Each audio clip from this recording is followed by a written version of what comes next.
মুখ্যমন্ত্ৰী হোৱাৰ পিছতে হিমন্ত বিশ্ব শৰ্মা ডাঙৰীয়া ডাইলগ মাৰিছিলে তেওঁ হেনো অসমখনক উন্নত 5খন ৰাজ্যৰ ভিতৰত এখন ৰাজ্য পৰিণত কৰিব। আজি তেখেতৰ প্ৰথম মুখ্যমন্ত্ৰীৰ কাৰ্যকাল শেষ হওঁ অৱস্থা হৈছে আৰু মাত্ৰ 6 মাহ সময় আছে।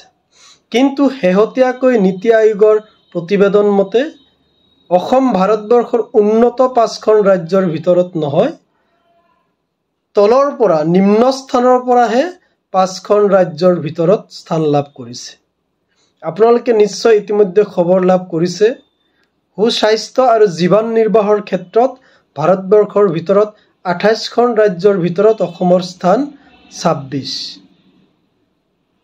সুশিক্ষাৰ ক্ষেত্ৰত অসমৰ স্থান 25 নম্বৰ, লিংগ বৈষম্যৰ ক্ষেত্ৰত স্থান 25 আৰু অৰ্থনৈতিক উন্নয়নৰ ক্ষেত্ৰত 23 স্থান।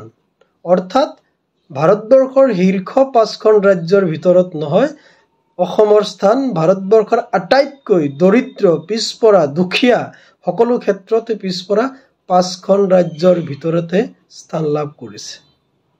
আমাৰ বহুতেই হিমন্ত বিশ্ব শৰ্মা ডাঙৰীয়াক অসমৰ ৰাজনীতিৰ এজন অত্যন্ত দক্ষ আৰু সফল ৰাজনীতিক বুলি ক'ব বিচাৰে। কিন্তু আমি কৃষক মুক্তি সংগ্ৰাম সমিতিৰ দিনৰ পৰাই কৈ আহিছোঁ যে হিমন্ত বিশ্ব শৰ্মা অসমৰ ৰাজনীতিৰ ইতিহাসৰ আটাইতকৈ দক্ষ আৰু সফল ৰাজনীতিক নহয়, আটাইতকৈ 2 নম্বৰী, দগাবাজ, দুৰ্নীতিগ্ৰস্ত, মাফিয়া আৰু সাম্প্ৰদায়িক ৰাজনীতিকে হয়। আজি সেই কথাটো কিন্তু প্ৰমাণ হৈ পৰিছে।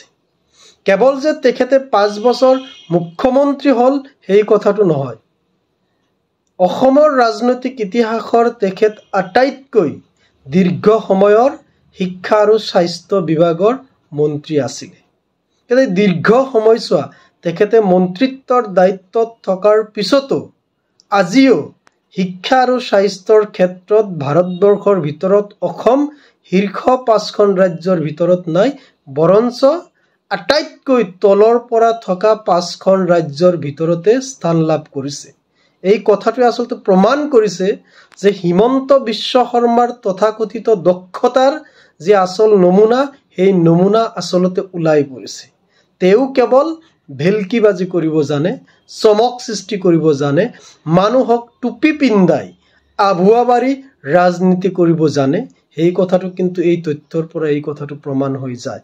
হয়, তেখেতৰ দক্ষতা আছে, তেখেতৰ দক্ষতা আছে হিন্দু মুছলমানৰ নামত সাম্প্ৰদায়িক বিষবাষ্প বিয়াই সাম্প্ৰদায়িক ৰাজনীতি কৰি হাতামপুৰুষীয়া ঐক্য আৰু সম্প্ৰীতি ধ্বংস কৰাৰ ক্ষেত্ৰত। তেখেতৰ দক্ষতা আছে হাজাৰ হাজাৰ চৰকাৰী শিক্ষানুষ্ঠান বন্ধ কৰি দিয়াৰ ক্ষেত্ৰত। তেখেতৰ দক্ষতা আছে গাঁৱে গাঁৱে মদৰ লাইচেঞ্চ কৰি দিয়াৰ ক্ষেত্ৰত। তেখেতৰ দক্ষতা আছে নিবনুৱা যুৱক যুৱতীসকলক কৰ্মসংস্থাপন দিয়াৰ বিপৰীতে এতিয়া তেওঁলোকৰ হাতত বন্দুকৰ লাইচেঞ্চ দিয়াৰ ক্ষেত্ৰত। হয়, তেখেতৰ দক্ষতা আছে শ্ৰমজীৱী আৰু থলুৱা জনজাতি লোকসকলৰ পৰা কাঢ়ি লৈ হাজাৰ হাজাৰ বিঘা ভূমি আদানী, আম্বানী, ৰামদেৱৰ দৰে বহিৰাগত বনিয়া পুঁজিপতি গোষ্ঠীক গতাই দিয়াৰ ক্ষেত্ৰত। তেখেতৰ দক্ষতা আছে তেখেতৰ পৰিয়াল, পত্নী আৰু পুত্ৰৰ নামত অবাধ সম্পত্তি অৰ্জন কৰাৰ ক্ষেত্ৰত। পুত্ৰৰ 17 বছৰ নহওঁতেই 17টাকৈ কোম্পানীৰ মালিক কৰাৰ ক্ষেত্ৰত তেখেতৰ দক্ষতা আছে।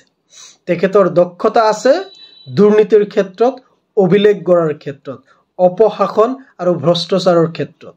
অসমৰ ৰাজনৈতিক ইতিহাসত এনেকুৱা কোনো এটা বৃহৎ কেলেংকাৰী সংঘটিত হোৱা নাই যি কেলেংকাৰীৰ সৈতে হিমন্ত বিশ্ব শৰ্মা ডাঙৰীয়াৰ নাম সাঙুৰ খোৱা নাই। অসমৰ ৰাইজে নিশ্চয় জানে উত্তৰ কাছাৰ হিলছৰ 1000 কোটি টকীয়া কেলেংকাৰী, শাৰদা কেলেংকাৰী, লুইবাৰজাৰ কেলেংকাৰী, APSC কেলেংকাৰী, এই সকলো কেলেংকাৰীৰ সৈতে অসমৰ মুখ্যমন্ত্ৰী হিমন্ত বিশ্ব শৰ্মা ডাঙৰীয়াৰ নাম কিন্তু সাঙুৰ খাইছে।